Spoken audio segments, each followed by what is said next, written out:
kind of go over some of the basics of cover crops. Neil and Matt both talked about cover crops as a tool that can be used as nitrate reduction or a soil health building practice. And I'm kind of go over some of the basics just to inform everybody of different cover crop types, different methods to seeding, and some of the benefits of those cover crops. So cover crops are typically not a crop that is going to be grown for harvest. It's going to be something that's going to be grown during a fallow portion of the year to provide a living root to that soil for more than the 4 to 5 months that we have corn and soybeans living in this portion of the world. It can be used as a mulch to suppress weeds. It can be a source of green manure. So there's quite a few different options of what cover crops can be used for. And some of the benefits that cover crops provide are there's water quality benefits, soil quality benefits, there's agronomic benefits that those cover crops provide to corn and soybeans. If you have livestock, cover crops are a slam dunk way to get integrated into your system, especially if you have cattle. And then there's also wildlife benefits, whether it be soil microbes, earthworms, different birds, or either deer or turkeys or anything like that as well. Okay, so we've already kind of hit on some of the water quality benefits of cover crops. We can scavenge nitrogen, we can reduce phosphorus transport to our surface and groundwaters. Research shows we're right around a 30% reduction for both phosphorus and nitrogen by adding cover crops to a producer's system. Plus we can also, if we're able to infiltrate more water and hold it on the landscape, we're going to be reducing flooding potential in downstream areas as well. There's the soil quality benefits. If you have a living root in the soil more of the year, you're putting more carbon into the soil. You're going to increase soil organic matter. You're going to increase aggregate stability of that soil. All living plant roots exude different glues and sources of sugars into the soil. Those glues help that aggregate stability, as Neil showed with that rainfall simulator and that slate test. If you have good aggregate stability, you can infiltrate a lot more water. Poor aggregate stability, you have a lot more runoff. And depending on the species of cover crop, here we have this is a tillage radish here, but it has a deep taproot. If you have issues with compaction, that root system can break up compaction without having to use the steel of a tillage implement. And also you can cover the soil with the cover crop residue to reduce soil temperatures. It's going to keep more moisture in the soil, especially if we get into July and August. If we get hot and dry, we'll keep more moisture in the soil. We have more available moisture for the crops to grow. There's agronomic benefits. Depending on the cover crop, depending on how it's managed, it may increase nutrient availability to crops. Buckwheat is a cover crop that may be used that releases enzymes that allow phosphorus to be taken up more easily by plants. That may increase corn, the test weight on corn. I've had that happen at home. You can use it to suppress weeds. It can increase the water holding capacity, just like I mentioned before. The other thing is, if you have a bunch of corn residue out in a field, it has a lot of carbon in it. It's a really high carbon to nitrogen ratio. It doesn't break down nearly as easily. If you add a cover crop, whether it be a legume or a rye that's terminated at an early stage, you can change that carbon to nitrogen ratio and allow the soil biology to break down that corn residue much more quickly and cycle nutrients into your system. This is an example of weed suppression. Planted beans at home. We have a farm over by Decorah on the 29th of May.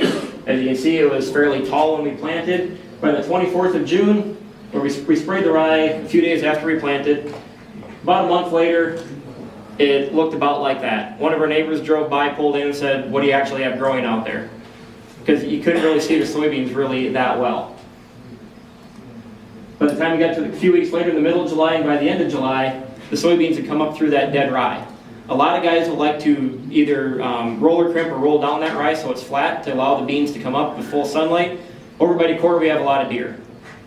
When you have deer issues, this is going to protect those young soybean plants from deer mauling it right off the bat. So you give those beans a chance to get up before the deer really start hammering. That's why I like to have a little bit taller rye when I plant. Will you lose a lot of the value by harvesting that rye prior to planting the beans behind it? Depends. Taking some of that off, make it feed? Like, we don't have livestock, so our goal is basically have it as a carbon source to put that back into the soil.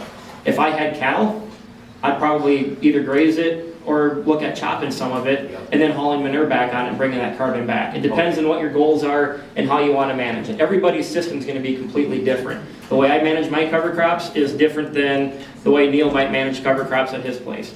I like to hunt, so I'm also looking for wildlife benefits to go with it. I also got a lot of deer out there, so we have trying to protect that soybean plant. But if I had livestock, I'd be managing it completely differently than the way I am just on a grain type of system. And when we went with the herbicide program we sprayed glyphosate to terminate the rye, and that's the only herbicide that we used on that field the entire year. So our beans were actually fairly clean. Late in the summer, early September, there was a flush of, you can see some lamb's quarter plants that got up through that canopy, and they did get fairly tall and they did produce seed. But as far as impact into soybean yield, I don't think there was any impact. So we didn't use any insecticide, no fungicide, only one pass of herbicide, so we had a fairly low cost bean crop.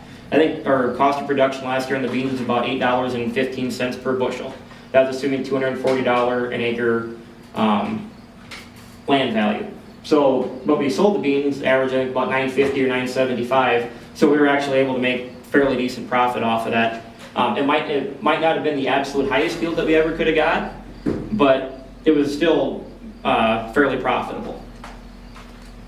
There's also benefits with livestock and wildlife. Like I just mentioned, if you have cattle, it provides grazing opportunities. You can harvest that cover crop as an additional forage, whether it be silage or wet baling it and wrapping it, fall grazing on corn stalks. Green grouse for wildlife, that deer there happened, his last meal was a turnip as he came out into a cornfield that night. Some guys, if they do calving in March and February, you get those really muddy conditions as we start to lose that frost. If you got a cover crop there, that root mass helps hold that soil together so your calves aren't dropping off in the mud nearly as bad. So there's benefits that can be had that way. Also, if you have cover crops that are flowering, whether it be buckwheat or some legumes, that's going to provide beneficial insect habitat, and maybe it's going to provide habitat for some predatory insects that are going to go kill soybean aphids or other insect pests that you're going to have in your crop field. And obviously, there's all kinds of good things with cover crops, but there's also going to be some headaches. The environment that we have around here, we have some challenges with climate. Our growing season, depending on the year, maybe a little bit longer, maybe a little bit shorter. The start of our growing season this year was late April in this part of Iowa. Some years we can start growing stuff in last part of March. The end of the growing season, we can get a killing frost anywhere from the 15th of September onward. So we don't have a whole lot of time in the fall to grow different types of some cover crops, especially some of the legumes or the summer buckwheat's one that's not very frost sensitive. So frost will hit it, will kill it, you're done. We have really cold winters. Some of our cover crops just can't survive the winter. And it's just a reality that we have to deal with. So this chart here is if we assume that on the 15th of August, if we could plant a cover crop, we would have 100% of our growing degree days available. A lot of the cover crops, like cereal rye, the cereal grains, grow very similar to corn. You can predict their growth based on the accumulation of growing degree days. So if we assume on August 15th that that's 100% on that date, by the time we get to about September 1st, we've already lost half of those days. We get to the end of September, we're at right around 20 to 25% of what we had for growing degree potential. We get to the end of October, we're accumulating very, very few growing degree days at the end of that month. That's why it's important to get our cover crops seeded on in a timely manner. So we do have that limit of climate. Also, time limitations. Last year the corn harvest, soybean harvest was fairly late. So if you already got a limited window to get cover crops growing in the fall and that harvest is pushed back, it adds another challenge on how to consider getting those cover crops growing. Or kind of our planting dates for a non-winter hardy cover crop is, so that'd be oats, radishes, those types of species, is the middle of September. Cereal rye we can get by until the 21st of October to meet NRCS standards and specs. That's if you're getting cost share through us. Also terminating the cover crop. Like I was talking to Brandon this morning, they planted their corn, you planted green this spring, right? That was because the first day that they had suitable to plant was also the first day that they had suitable to spray. They chose to plant before they sprayed. So termination can be a headache for us, especially if we want to have our corn in or later than May 10th or our beans in by the 20th of May. But there's also some agronomic challenges. We have potential insect issues, although there's benefits with beneficial insects. Some cereal cover crops like cereal rye can provide habitat for armyworms that could decimate a cornfield similar to here. it's a management practice. Anytime you change management, you have to be able to, it's going to take your own time to figure out what problems you're going to see and how you're going to adapt to it. There's also additional cost. You have the cost of seed, you have the cost of the seeding pass. It can easily start costing anywhere from $25 to $50 an acre to establish the cover crops. Can you bear that cost in your system? Then there's also, depending on the type of cover crop, there could be issues with allelopathy, preventing or hurting your crop from emerging, or tie up nutrients into the growing season that may impact the crop. There are basic types of cover crops. You can break it down into 3 categories. We got cereal, grains, and grasses, legumes, and then the brassicas. We'll kind of go through each of those topics here. The cereal grains, that can be broken into 2 categories. There's winter hardy, and then there's non-winter hardy. Winter hardy are ones that you're going to plant and expect to survive through the winter. So cereal rye, winter wheat, winter triticale are the 3 options that we have available to us in Iowa. Cereal rye is by far the most common cover crop that we have in Iowa, especially in this part of the state. They will need to be terminated in the spring, so that adds a complexity to your management. How do you manage your nitrogen in the spring? How do you manage your herbicide program? You may have issues with nutrient uptake. Rye will take up a lot of nitrogen. If you let the rye get head high and you try to plant corn into it, it may create a bit of a disaster for you. It depends on how the management is going to be. And then rye does also have allelopathic effects on certain grasses, which can be good for weed suppression, may be bad for your corn crop. Non-winter hardy cereal grains, the most common one is oats. You can also use spring wheat and spring barley. Just the availability for those is not nearly as high around here. Those species will winter kill. We get the first frost or get below 25 degrees, 26 degrees, and they're dead. You don't have to worry about them in the spring. The good thing with that is you don't have to terminate it in the spring, but the bad thing is you're not going to get as much growth, you're not going to put as much biomass in the soil, and those nitrates that they take up in the fall are going to be susceptible to leaching as soon as they break down in the spring. It's just the reality of it. Yes? We've had in the market this year, it's been a while, but Italian rye. What do you know about that? Okay, so that's kind of in the same category as annual ryegrass. Okay. That one, I use it when I interseed cover crops at V4, V5, V6. It's intermittently winter hardy. So the first 2 years I had it, 75% of it overwintered. Last year, all of it died. And the headache is where it becomes into management. If you got a 100-acre field, but you got patches of a cover crop that survived the winter, how do you terminate it? Do you cover the entire field with herbicide, or do you go around and try to spot spray individual patches, and then, oh crap, I missed this spot over here, I got to go back. And this is where it gets into how you want to manage it on your farm. Me personally, I prefer if it either dies or lives. One or the other. Not in between. Yep. And so like this past year, okay, it was all dead, no problem. And the years where 75-80% of it survives the winter, okay, we just assume that we just manage it like it's covering the entire field. With that, I've noted with the annual ryegrass, if you get decent snow cover over the field, you're in decent shape. But if you remember back into late December and January of this year, we got cold with no snow cover, it winter killed. That's all there was to it. So that one, it's a good cover crop. It's just, we don't know if it's going to be year to year, if it's going to be over winter or anything. It's uncertain, isn't it? Yep. I just noticed it was going in a lot of the farms that I work with. Yep. The other headache with it is annual ryegrass, Italian rye, they're more difficult to terminate with herbicide. So usually they're a cool season grass, but they're more of a kind of a warmer end, where they don't start actively growing until you get temperatures 60, 65 degrees, where cereal rye is actively growing at 40 degrees.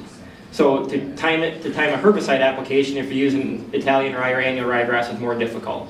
You just have to wait for it to get actively growing before you try to terminate it. The legumes, so this would be clovers, alfalfa, vetches. These, as far as what I've seen in Iowa in a corn soybean system, or at least in this part of Iowa, I haven't seen a whole lot of successful legume establishments. I've tried hairy vetch, crimson clover, red clover, and had some success with it, but the goal, if I was trying to spend the money on the legume seed to grow nitrogen for my corn crop, I'm probably better off just buying commercial nitrogen and applying it. At least the way that we're managing it in a corn bean system. If I had a 3-crop rotation or I had a corn bean and a small grain, and I could establish the legumes in early to mid-August after I harvest that small grain, then I think I could probably get a lot of benefits with nitrogen production from those legume cover crops. But like I said, the primary ones we'd see around here would be the hairy vetch, crimson clover, and red clover. And these may or may not overwinter as well, depending on when they are seeded in the fall. If you seed it middle of September, it may not get enough growth and they may winter kill. The seed can be hard, so it might pop up a year or two down the road. Kind of like annual ryegrass or Italian rye, it's going to create some additional management challenges in the future. Brassicas, turnips, radishes, kale, those are, and rapeseed are probably the four most common species that are used. This one here happens to be a radish. This was seeded in the middle of June. This is on the edge of a field. It had all kinds of sun. This is an abnormality as far as radishes grow. If you're growing in a crop field, most of them are going to be fairly small. So if you see something like that, see that picture, don't get worried if you're going to think about using radishes on your farm.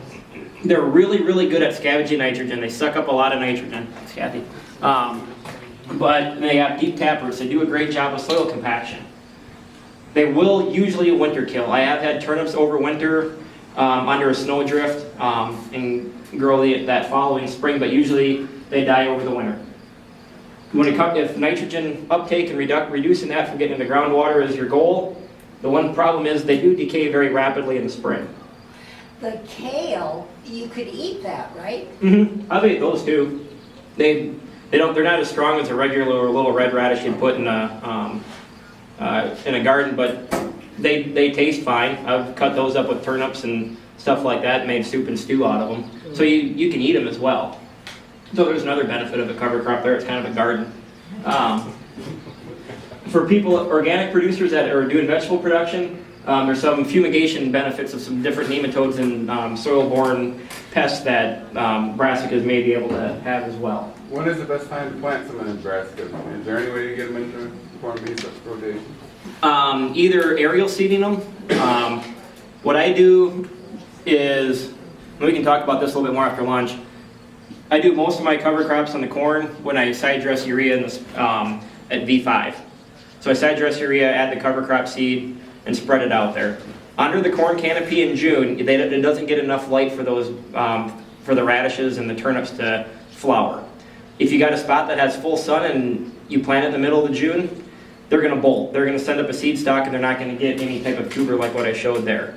So a lot of these places where you got this yellow corn that's short, would you still get that coming? You go up there now? To make sure that they're not going to bolt, I'd probably wait until the 1st of August. Usually if they're seeded after that point, whether they're out of a plain or kind of in an open area, they don't flower out. If they flower, they could produce seed. It's easy to kill with tillage or herbicide.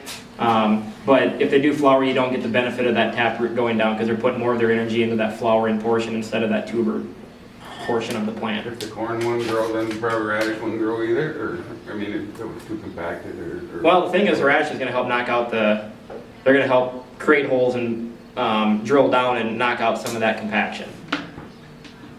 And the radishes don't really like wet feet, so if it's a wet spot, if it's wet right now, it might germinate and die. But if it's something that drowns out or is in pretty poor shape and then gets drier later in the year, they'll grow fairly well in that situation. But radishes the brassicas usually, most of them are seeded in August or later. With an airplane? Yep, the vast majority of the ones that I see. Or if you had a small grain harvest and then drill it in, or broadcast it after harvesting that small grain. Okay, so some of the different seeding methods, you can do in-season seeding, whether that be like what I just described with when I'm side dressing your urea when it's V5, or you can do something mid to late summer with a high boy or some type of aerial seeding, whether it be a helicopter or a plane. Or there's methods for after harvest, whether it be broadcast, using a vertical till machine with a seed box on it, drilling it, or potentially even using your row crop planter that you already have. So the in-season, the cover crop's growing when you harvest, you don't have that time crunch in the fall to get the seeding done. And you have living roots in that soil for a longer period of time. Typically, it's a lot of going to be a broadcast application. Anytime you broadcast seed on the soil surface, there's a potential loss for it, whether it be a mouse comes by and eats it or whatever, it germinates and then it gets really dry and it dies. Getting it incorporated is a little bit more difficult. And when you broadcast, inconsistent stands are much more common. for whatever reason, the microclimate in that area may be conducive for a cover crop growing in one part of the field, but not in another. And also you have to tailor your herbicide program to make sure that whatever you apply earlier in the spring is not going to have a carryover effect on that cover crop. If you do it after harvest, there's a longer time period for that herbicide to break down. So this is the way I seed a lot of my cover crops. So essentially a lay-by seeding. So if you're cultivating, it would be at the last pass of cultivation. The reason I do this is over by Decorah, our farm is fairly crooked rows, really hilly. And so I don't want to, so when I side dress nitrogen, knifing it in isn't really all that easy. So I'd be running over a lot of corn. That's usually done in the middle of June. Moisture is available that time of year. And I'm combining it with that side dressing, so there's no additional seeding cost. Or if I hire a plane, it's $15 an acre to get the plane there. This is no additional cost. You just got to select species that are shade tolerant. Turnips, radishes, annual ryegrass are the one, and buckwheat have been the ones that I've had the best luck with doing this type of seeding. So this is from 2015, seeded the 17th of June. End of July, pretty good stand of annual ryegrass, and then in the middle of November, that's what it looked like. From this time of year on, if you have a high boy like a Hagie type sprayer, you can use one of those to seed the cover crop or do the aerial seeding. The high boys, you might run over some crop. If you got the plane, there's no crop damage. It just depends on cost and seeding method that you want to go with. This is the high boy seeding, again in 2015. Seeded about this time of year, then there's a fairly decent stand of rye growing in it by the middle of September. And then a plane, this is 2012. And you can see here there is a fair amount of variability in the stand. The spring of 2013, we got a fair amount of, we had a heavy snow melt in February, and around the terrace intake we had a bunch of ice form. So the rye pretty much got smothered out around that intake. If you can seed after harvest and use a drill or incorporate that seed, that's going to give you the most consistent stand possible. But depends on what you have for time and equipment to do that type of seeding. You can just do a straight broadcast seeding over soybean stubble or even corn stalks can work. If you get a timely rainfall and get some decent moisture, you might get some pretty dang good growth out of it and have a very successful cover crop. But like I said before, anytime you broadcast cover crop seed, there's always a chance that it's going to be lost through some mechanism, whether it germinates and dies or something eats it. Incorporation will give you the better stand. This was a field that was taken for silage and had manure injected. This is oats. So one area the oats did really well, then you go over 50 feet, 100 feet, and it's a fairly sparse seeding. It just didn't look that great. So there was variability with the broadcast seeding. A lot of guys do, they'll either broadcast it and then use their vertical tillage tool to incorporate it, or in this case, you can have a seed box on top of it and do it all in one pass. If you have the equipment, there's not an additional cost to go out and buy another machine, and you can cover acres fairly quickly with 10, 12, 15